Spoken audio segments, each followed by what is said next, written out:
shoot.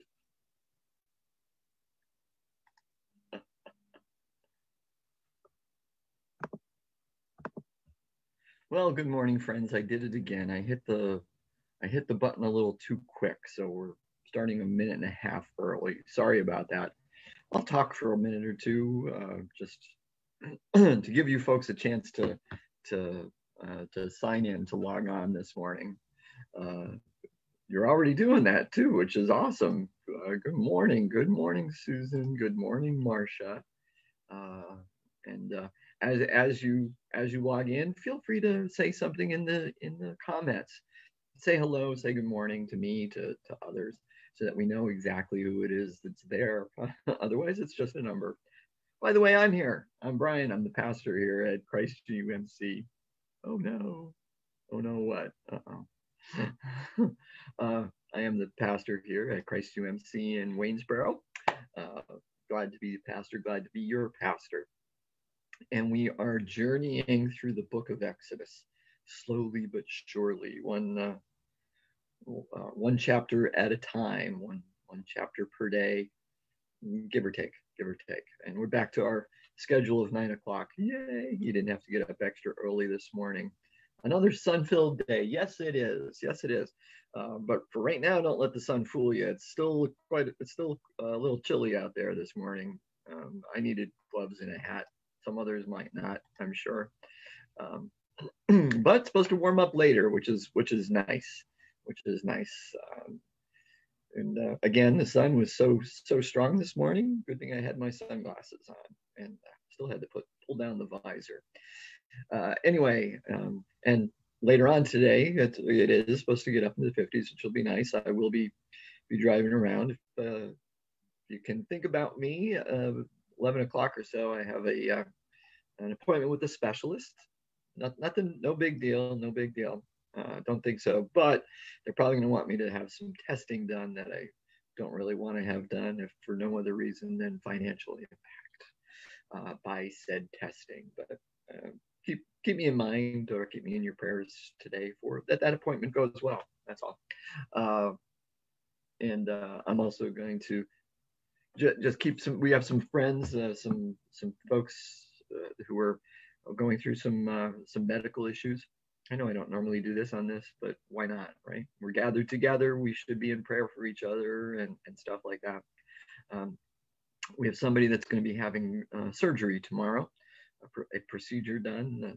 Not super major, but always a concern when people are having any kind of procedure or surgery. So if you can keep our friend, our sister in Christ. I reluctant to share name because I did not get this person's explicit permission to say it. Although I think they've shared it, but I just want to be careful. So that's tomorrow. If you can keep that person in mind, I'll just say one of our sisters. Ooh, boy, lots of people checking in. Great. Waiting for my safe words. Okay, interesting. Good morning from Nepo. Now, Ronnie, you showed up today. It didn't show up yesterday on mine until after I closed. Oh, my sage words. Now I get it. Oh, you're so kind, Cheryl. You're so kind. Yeah, Ronnie, you didn't show up on Facebook until after I closed off that session. So that was the thing. So we're going to be looking at chapter 21 today. We're into the second half of the book of Exodus, which is good. That means we're making progress, right? We're making progress through this book.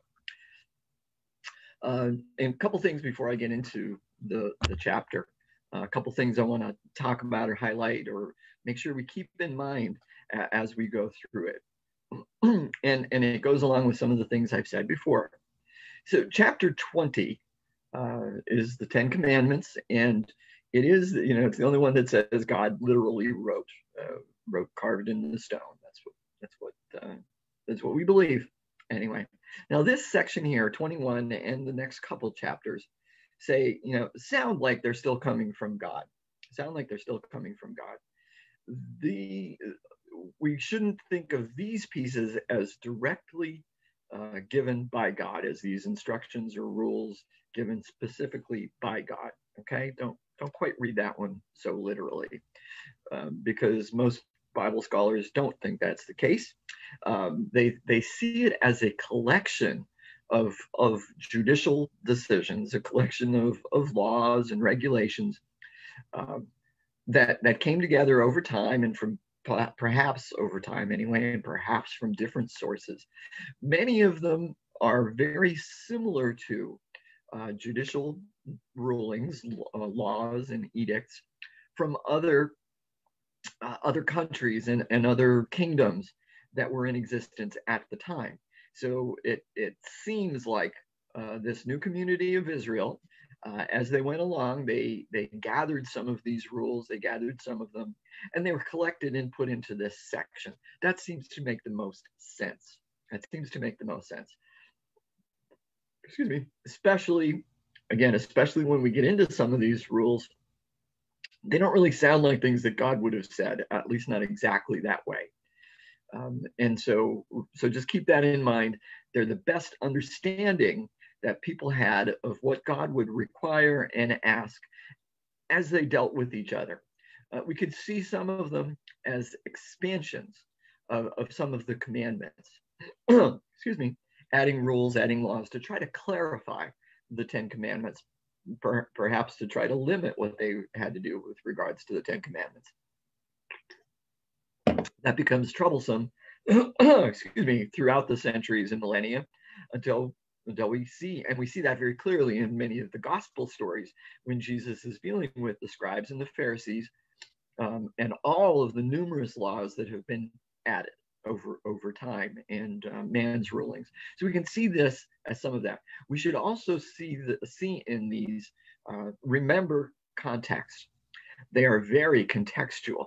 They are based on a particular time, a particular place, and a particular culture.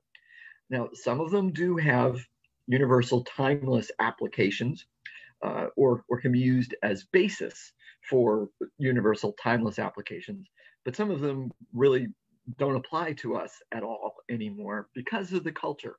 Because of the culture, they don't apply. Oh, good morning from Kentucky. Great to have you joining us this morning, Tracy. Awesome. So just keep those couple things in mind. Now, we can sort of at least divide 21, although chapter 21 deals all of these rules, all of these laws, judicial decisions, deal with community and relating with each other. At least half, like the second half of them, have a most definite economic aspect to it, a financial aspect. So we're going to get into that. We can see that in here, I'm sure. So enough preface. Let's get into the story today. So chapter 21. These are the regulations you must present to Israel. If you buy a Hebrew slave, he may serve for no more than 6 years. Pause. Now remember that term Hebrew. That term Hebrew would refer to anyone who is a slave, who comes from a poverty-stricken condition, who are looked down upon, who are trod upon, who are on the bottom of society.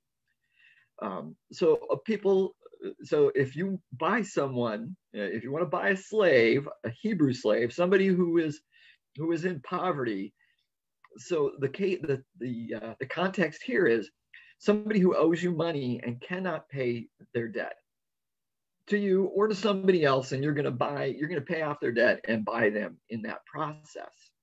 All right. And it's male.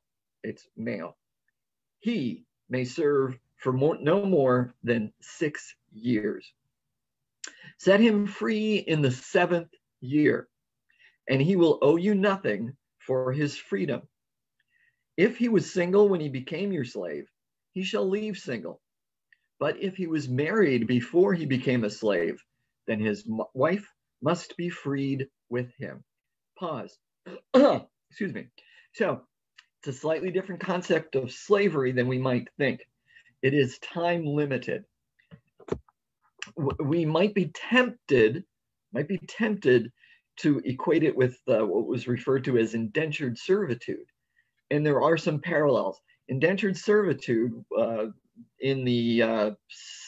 especially in the 1600s and 1700s, was a way for people to get from Europe to the United States, to the colonies, when they couldn't afford to do it. And so they would basically sell themselves to somebody here in the colonies who could afford to bring them over. And they would be their servant, their indentured servant, for a period of 7 years, I believe. That could be extended. They could sign up for an additional period of 7 years if they wanted to. But they were supposed to be released from this indentured servitude after 7 years. So it's like they were being paid in advance and then had to work it off. Okay. It wasn't a really good situation, but it wasn't a horrible situation. So there are some similarities between the two, but it's not exactly the same. But notice there's a limit of 6 years. In the 7th year, you must set them free. In the 7th year, you must set them free. And if this man came to you single, then he leaves single. But if he came married, his wife goes with him. So it seems to be a balance. Other versions use servant instead of slave. Okay, so yeah, some do say servants rather than slaves. Slave it's weird. Slave is probably the better translation of the word, the better understanding, but it's not exactly the same slavery as we might think. So don't think of the slavery that took place with in America with African Americans from 1620 until the 1863 with the actually 1865 by the time the emancipation took effect everywhere, which was much different because there was no time period. And marriages really didn't matter. They sold you off into different places. So it is different. This falls somewhere between indentured servitude and our understanding of American slavery. It's somewhere between the two. Where was I going with that? Okay, so it seems to be creating a balance. This new community, especially if some of this stuff comes from not too long afterwards, the idea of their slavery and their servitude has to be still in their memories, even if it's been 100 years. It's got to be in the collective memory of the community. And the story's been told and shared at least those once or twice a year through the festivals. So they want to limit this idea of inhumanity, this idea of slavery. They're trying to balance the economic issues along with humanity. And so they're putting limitations on slavery. So even compared to their slavery, it's not exactly the same as what Israel and the other Hebrews would have experienced in Egypt. And since a woman is property, sorry folks, sorry ladies, not the case today. Yes, no, not the case today. Context. Since women were property, either of their father, excuse me, or their husband, or their slave master,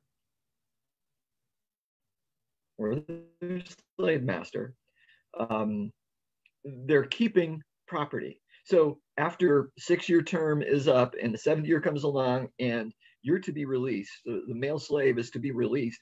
If he came married, she's his property, she gets to go with him. Let's continue though.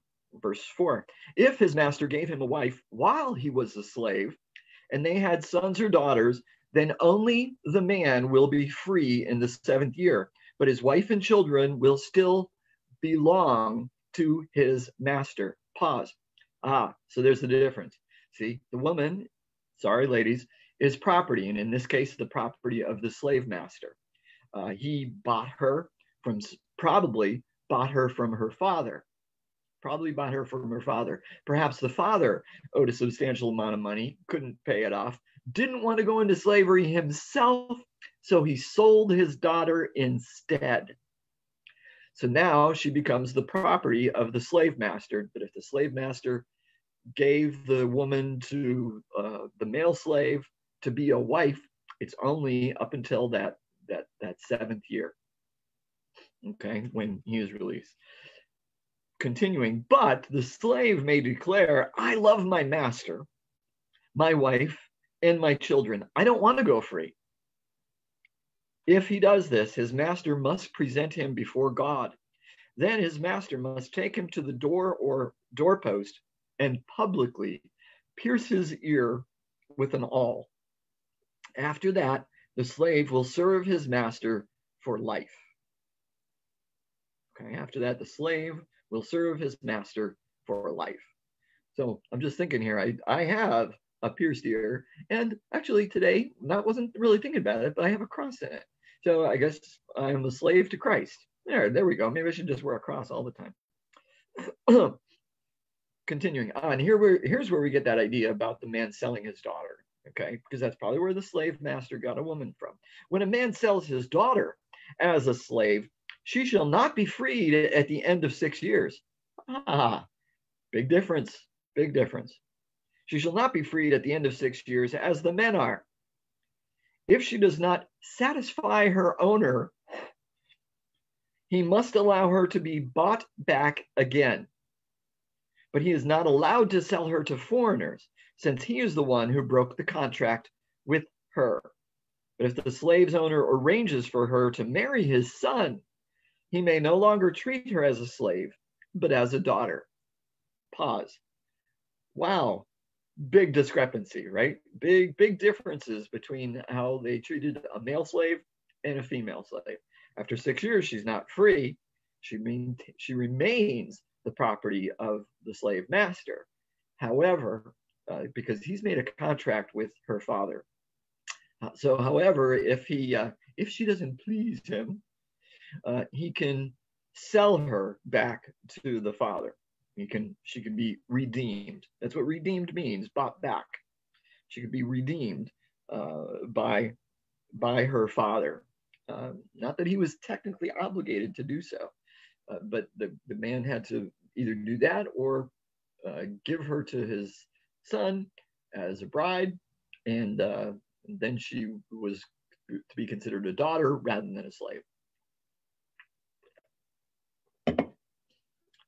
If a man who has married a slave wife takes another wife for himself, he must not neglect the rights of the first wife to food, clothing, and sexual intimacy.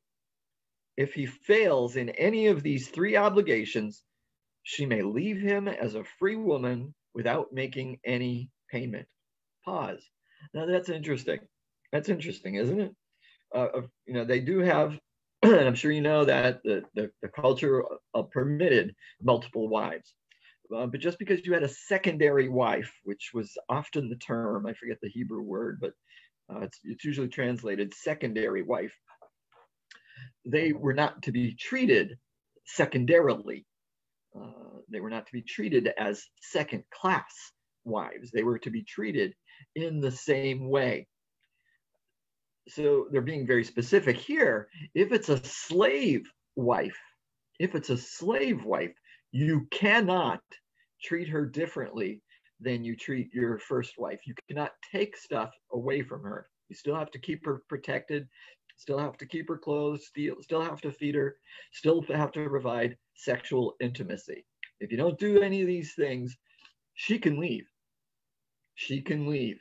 The marriage would be annulled, using perhaps our terms, which is that's kind of mind-blowing, because a woman couldn't divorce their husband, couldn't leave their husband. If they did, they'd be stoned. But they're making a slight provision for a slave wife to allow that. So that's a little bit progressive compared to some of this other stuff that was taking place. So continuing, verse 12. Personal injury is what the rubric says on here. Cases of personal injury. Anyone who assaults and kills another person must be put to death. But if it was simply an accident permitted by God, I will appoint a place of refuge where the slayer can run for safety. Pause. The term sanctuary city has been out recently, last like 3-4 years, with regards to immigrants, to non-documented aliens coming into the United States. And certain cities have been declared sanctuary cities for them, where they will be protected from being evicted, from being word escapes my mind, sent back, whatever. This is where that idea and that term comes from. It's a scriptural idea, although for a different purpose. A person who accidentally kills someone can go to a place of refuge, a sanctuary city. And I believe in the other place it actually uses that term, city of refuge, or sanctuary, city of refuge. The sanctuary city where that person can be protected. You cannot come after them. You can't take them away. You can't kill them while they are in that city. And the provision, it goes into more detail. I think it's either Deuteronomy or Leviticus. I think it's Leviticus, about the sanctuary city idea. It goes into more detail there. And for instance, if I'm the person that accidentally killed someone, I could go to that sanctuary city. I could go to Chambersburg. I can go to Chambersburg to live, but I have to stay there until the male, whoever of relative, the closest relative, most likely the closest relative, the kinsman redeemer of the person I accidentally killed dies. And then I can return back to my home territory. But if I leave there before that person dies, then they can kill me. They can go through that process and kill me. They can come after me. But as long as I stay in Chambersburg until that person dies, then I can return to Waynesboro safely. Okay, but that's where the idea. This is a sanctuary city. Continuing, verse 14. However, if someone deliberately kills another person, then the slayer must be dragged even from my altar and be put to death. So it's a difference between an accidental homicide, accidental manslaughter, or whatever, versus we would say premeditated murder or an active case of, yeah, I really wanted to kill that person. Continuing, anyone who strikes father or mother must be put to death. Kidnappers must be put to death, whether they are caught in possession of their victims or have already sold them as slaves. Anyone who dishonors father or mother must be put to death. Pause. Now that last one, dishonors, your translation might say curses.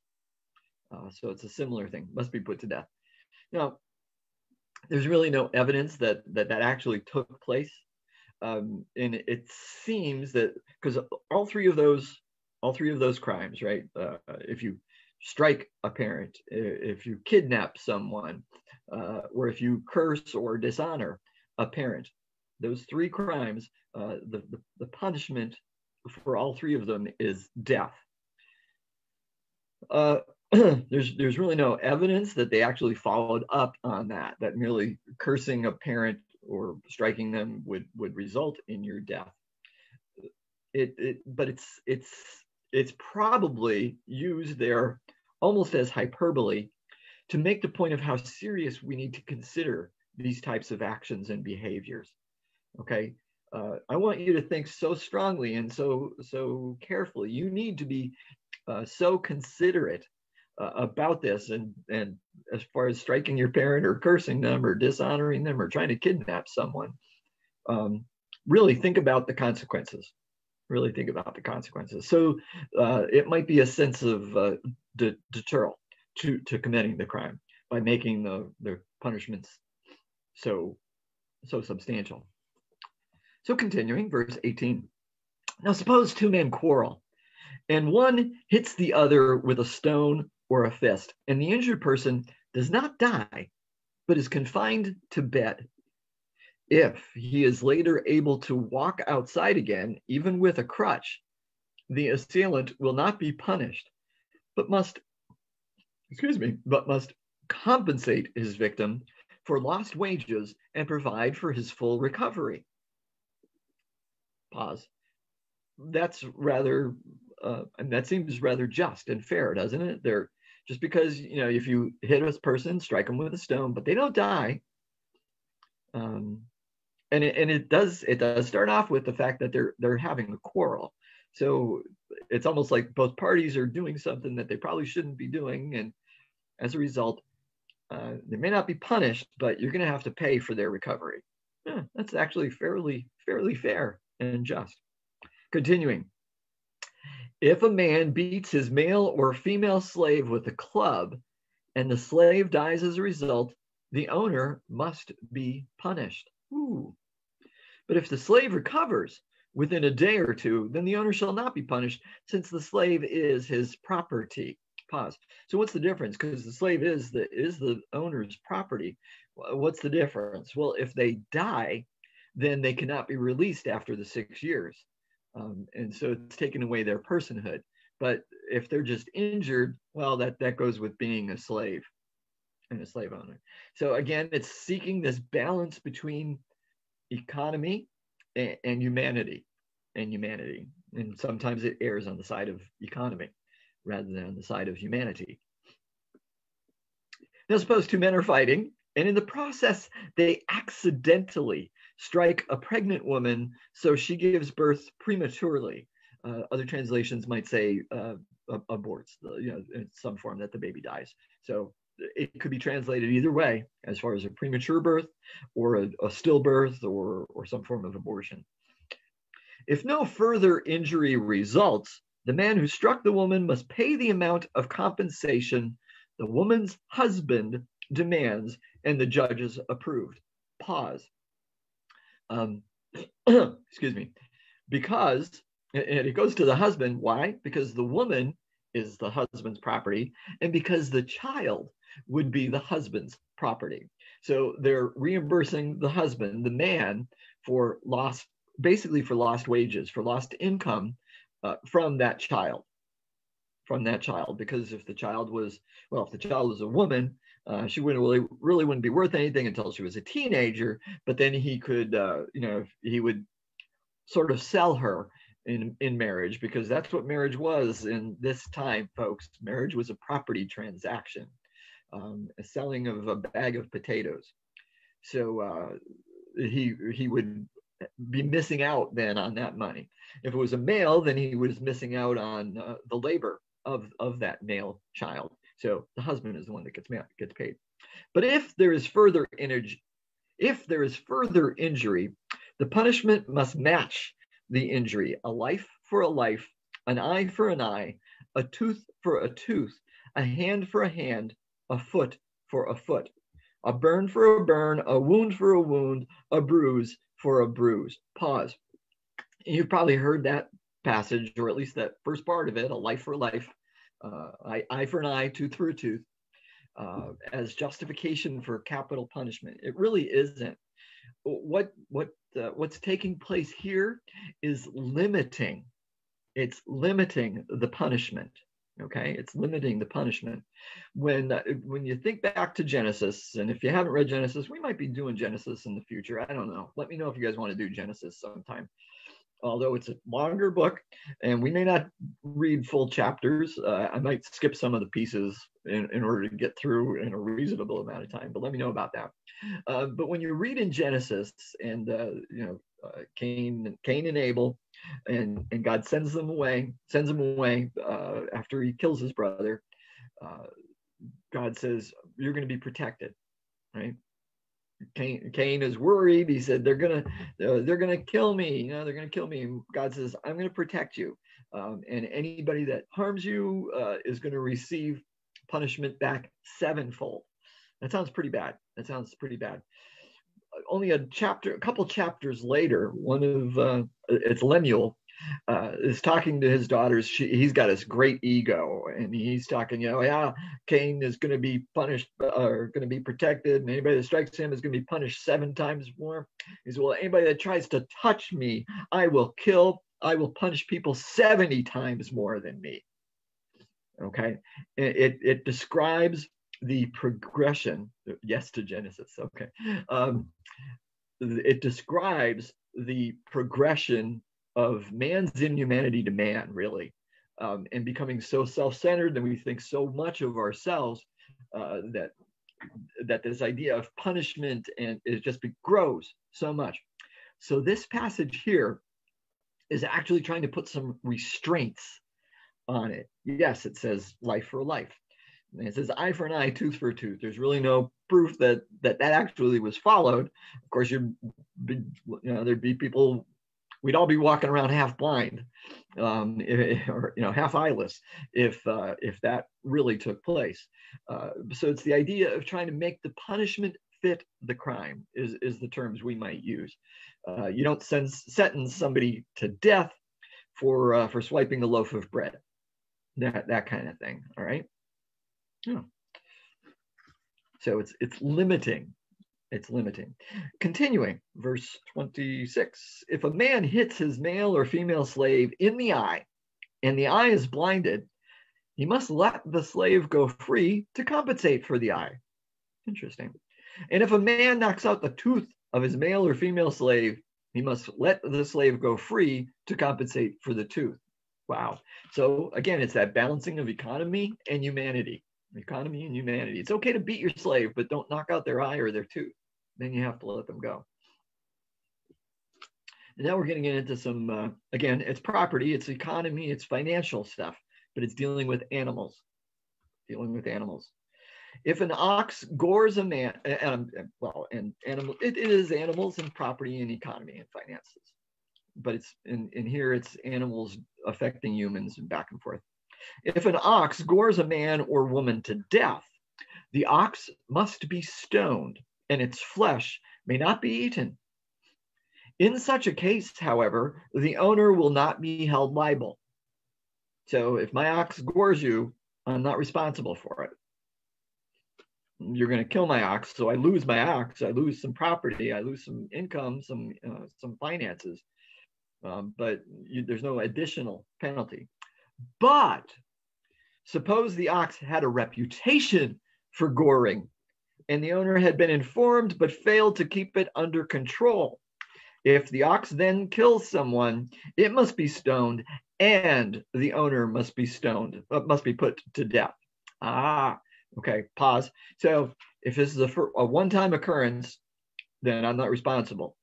But if the ox has shown in the past this proclivity to gore people, not bore like I'm doing, but to gore people, then I am responsible if it kills someone, and you can put me to death as well.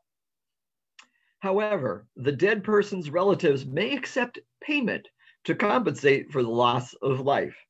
The owner of the ox may redeem his life, may buy back his life by paying whatever is demanded. So my ox kills you. I've been warned that he had a tendency to do that. So you have the right to put me to death. However, how much do you want for me? How much do you want for me? I really don't want to be stoned to death. How much do you want for me? I'll pay it. Okay, you might want two oxen in return, or three, or 2 oxen and a donkey, whatever you think I'm worth. And if I don't want to be stoned to death, if I don't want to die, I have to pay your price. Continuing, the same regulation applies if the ox gores a boy or a girl. But if the ox gores a slave, either male or female, the animal's owner must pay the slave's owner 30 silver coins, and the ox must be stoned. Pause. Okay, so boys and girls, same as if it's a person, a man or a woman, but it's different if it's a slave. If it's a slave, because what is a slave? A slave is property. So you have to pay me. If your ox kills one of my slaves, gores one of my slaves, you have to pay me. You have to pay me 30 silver coins, 30 silver shekels, which is, maybe you're making that connection. How much did Judas sell Jesus for? 30 silver coins. That idea of 30 coins, that a person is worth 30 coins, a slave or whatever is worth 30 coins. dirty coin, silver coins, is scriptural. Scriptural. So continuing. Only a few more verses. Suppose someone digs or uncovers a pit and fails to cover it, and then an ox or a donkey falls into it. The owner of the pit must pay full compensation to the owner of the animal, but then he gets to keep the dead animal. Okay, pause. So if I dig a hole, but I don't have it properly protected, I don't put barricades around it with flashing lights and leave it open, and your ox falls into it, I get to keep your ox, but I have to pay you for the animal. If someone's ox injures a neighbor's ox and the injured ox dies, then the two owners must sell the live ox and divide the price equally between them. They must also divide the dead animal. But if the ox had a reputation for goring, yet its owner failed to keep it under control, he must pay full compensation, a live ox for a dead one, but he may keep the dead ox. Okay, pause, or end of chapter. So you can see the financial response, the economic impact and aspect to many of these instructions, these judicial rulings and decisions that have been handed down. And in this last one, it's an ox for an ox. If my ox kills your ox, we sell my ox and split it and split the dead animal. But if my ox kills your ox, and my ox was known for being aggressive and goring, then I don't get the profit. You get the profit. I have to give you an ox for an ox, or pay you the equivalent of what the ox would be. The interesting thing though is I get to keep the dead ox. So I don't know. End of chapter 21. So the next couple chapters are more, I guess we would say some more of the same. It's more of these judicial rulings and understandings and decisions that have taken place, collected as this community learns to live together. They're establishing a code of law and a code of ethics. We might also add to that, but really a code of law, in particular economic, to a great extent. So friends, I hope this has been beneficial to you. I hope it's helped you to understand some stuff a little bit differently and understand the context and how important context is. And you've heard me use that word a lot, and I will use it a lot whenever I'm doing Bible studies. Not just Old Testament, also New Testament, because those two contexts are different, but both of them are different from ours. And we need to understand that in order to truly understand what was being said. So as you go about your day, keep your eyes and ears, physical and spiritual, open to God's presence and action in your life and in the life of those around you and the life of this wonderful world that God has created and gifted us with. When you see it, when you hear it, say thank you, God, and then tell somebody about it, including me. Share your story so that we can all be thankful, and that we can all be reminded to look. Be blessed, my friends. Be blessed.